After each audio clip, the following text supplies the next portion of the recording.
Hi යාළුවනේ, මේ තමයි මගේ ෆස්ට් වීඩියෝ එක. ඉතින් මම හිතුවා ඔයාලට අපේ පුංචිම පුංචි දහස් මල් වත්ත පෙන්නනවා කියලා. ඉතින් ඔයාලට පේනව නේද අපේ දහස් මල් වත්තේ කහ පාට, තැඹිලි පාට දහස් මල් තියනවා කියලා.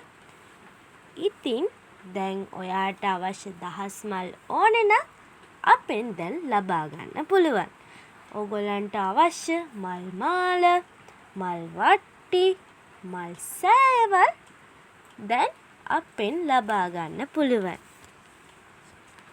ඉතින් ඔයාලට මල් අවශ්‍ය නම් මේ පහළ තියෙන WhatsApp නම්බරයට දින 2කටවත් කලින් ඇනවුමක් ලබා දෙන්න ඕනේ.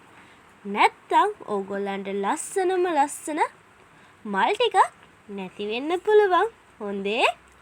එහෙනම් අනිවාර්යයෙන්ම මල් ඕනේ නම් දවස් 2කට කලින්වත් අපිට ඇනවුම ලබා දෙන්න.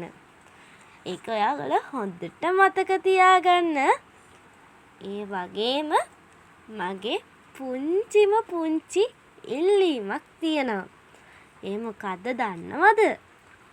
අපේ බණ්ඩාරගම දහස් මල් කියලා චූටි අපි පේජ් එකක් කරන් යනවා.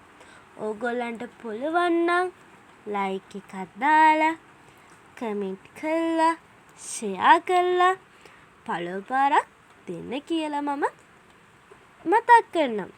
ඒ වගේම තමයි ඕගොල්ලන්ට අවශ්‍ය දහස් මල් බණ්ඩාරගම දහස් මල් පේජ් එකෙන් ලබා ගන්න පුළුවන්. ඒක හින්දා අනිවාර්යෙන්ම මේ පහළ තියෙන WhatsApp නම්බරයට ඇනවුමක් ලබා දෙන්න. එහෙනම් යාළුවනේ අනිවාර්යෙන්ම බණ්ඩාරගම දහස් මල් පේජ් එක ලයික් කරලා, කමෙන්ට් කරලා, ෂෙයා කරලා පළව පාරක් දීලා අපිට චුටි සහයෝගයක් දෙන්න. එහෙනම් යාළුවනේ අපේ දහස් මල් වත්තේ ලස්සන දැක්කට බොහොම ස්තුතියි. මං ගිහින් එන්නම්.